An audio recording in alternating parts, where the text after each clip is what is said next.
Imagine standing at the edge of the world's greatest jungle, 5 million square kilometers of shadow, heat, and silence so thick it feels alive. For 5 centuries, explorers, soldiers, and scientists walked into this green cathedral and came back with nothing but fever dreams and ghost stories. The Amazon, they said, was beautiful but empty, primeval, untouched, a wilderness so vast and so wild that no great civilization could ever have taken root here. They were wrong. In 2010, a satellite passed over the Brazilian state of Acre and photographed something that stopped archaeologists cold. Carved into the earth beneath the canopy, invisible from the ground, were hundreds of enormous geometric shapes, perfect squares, concentric circles, precise octagons, stretching across an area the size of ancient Rome. Some of these earthworks measured 250 meters across. Their ditches were cut 11 meters deep, and they had been there silent and hidden for over 2,000 years. No one had known, not the conquistadors, not the missionaries, not the botanists, or the rubber tappers, or the 20th century scientists with their boots and their notebooks. 2,000 years of history buried beneath a forest that had swallowed it whole. What you are about to hear is not speculation. It is not myth. These are documented discoveries that have shattered one of the oldest assumptions in the entire history of human civilization. The Amazon was not empty. It was full, and what lived here was more extraordinary than anyone had dared to imagine. Across Bolivia, Brazil, and Peru, LiDAR surveys and satellite imaging revealed more than 450 geometric enclosures scattered across the southwestern Amazon basin. They varied in shape and scale, but they shared one remarkable quality: mathematical precision. These were not the random ditches of a wandering tribe.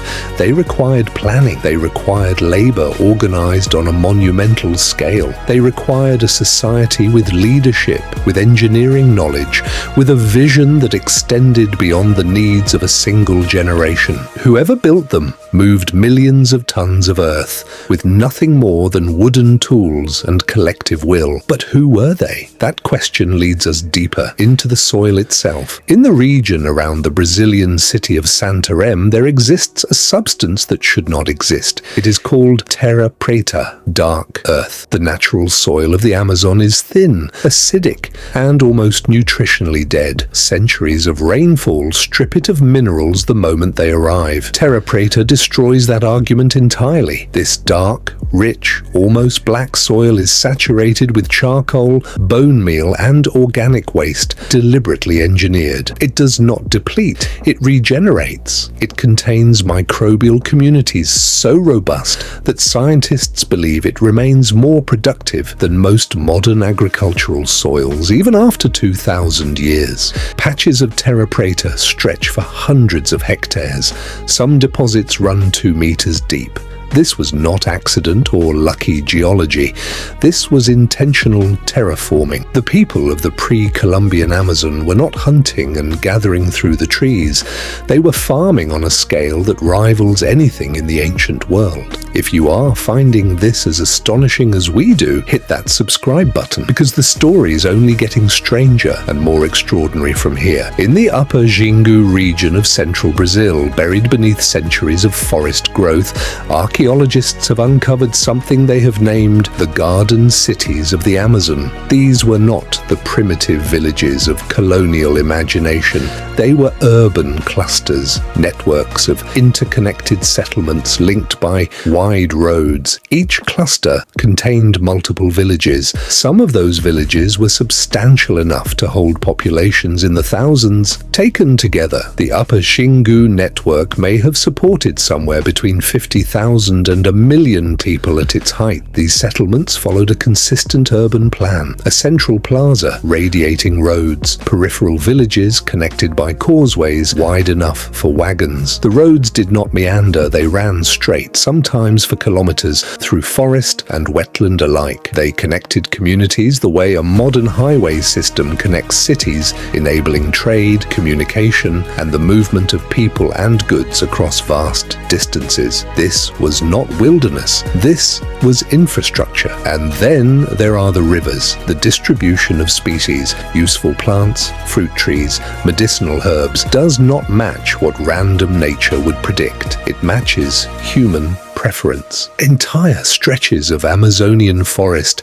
have a botanical profile that looks unmistakably like a garden. Ancient peoples did not simply inhabit the forest. They shaped it. They transplanted useful species, encouraged growth of the trees they valued, suppressed the ones they did not. Over generations, they transformed the ecology of the Amazon itself. What looks like pristine, untouched wilderness is in fact a managed landscape, a garden the size of a continent, growing wild for 500 years since the hands that tended it fell still. Move further west, into the Bolivian lowlands, and the scale of human ambition in the ancient Amazon becomes almost incomprehensible. Here in a region called the Llanos de Mojos, archaeologists have identified one of the most sophisticated water management systems anywhere in the pre-industrial world. Thousands of artificial earthen mounds rise above the floodplain, some small, some enormous, connected by an intricate network of canals, causeways, and fish weirs. These were not random earthworks. They were a hydraulic civilization. They raised their settlements above the waterline on platforms of their own construction. They channeled floodwaters into productive fisheries. They built raised fields that captured seasonal moisture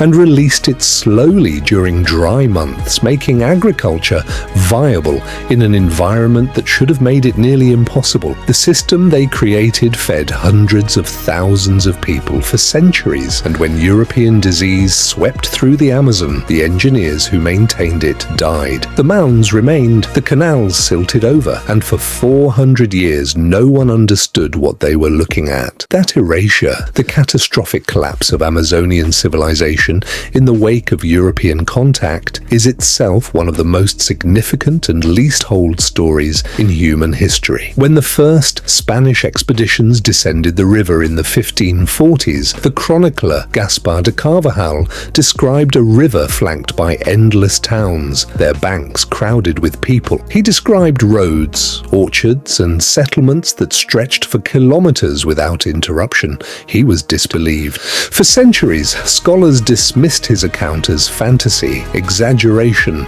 the fever dreams of a man lost in an impossible jungle. But LiDAR, satellite imaging, and soil chemistry have spent the last 30 years confirming point by point that Carvajal was telling the truth. What came next was one of the greatest demographic catastrophes in history. Within a century of sustained European contact, smallpox, measles, influenza swept through the basin in waves. Population estimates suggest between 70 and 90% of the pre-Columbian Amazon died. Cities were abandoned, causeways crumbled, the terra preta fields went untended, the managed forests began to grow wild. When later European explorers arrived, decades, sometimes centuries after the collapse, they found only jungle. Thick, silent, apparently empty jungle. They concluded that the Amazon had always been this way, that no civilization had ever existed here.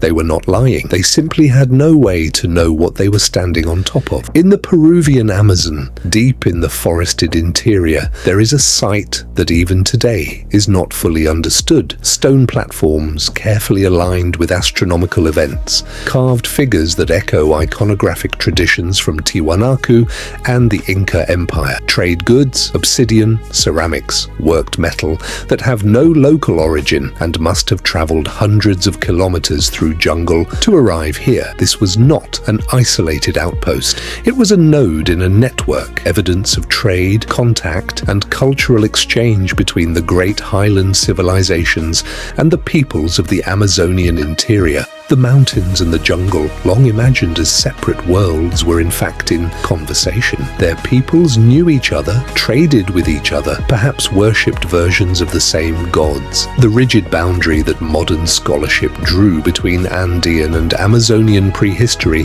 may never have existed at all. And then there is the final secret, the one that, perhaps more than any other, speaks to the depth and the tragedy of what was lost. Across dozens of Amazonian archaeological archaeological sites, researchers have recovered artifacts of extraordinary craft, ceramics painted with complex geometric designs, featherwork of staggering intricacy, carved stone figures with expressions of unmistakable humanity. These are not the crude objects of a primitive people. They are the products of a mature artistic tradition. They are the remnants of a culture that had reached a kind of fullness, that had been building, refining, creating for thousands of years before the first European sail appeared on the horizon, and they were almost entirely destroyed, burned, broken, melted, discarded. The libraries of the Amazon, not written in books, but encoded in earthworks and forest and soil and stone, were erased so thoroughly that we are only now, in fragments and glimpses, beginning to read them again. This is what the Amazon has been hiding, not just ruins and earthworks and dark soil,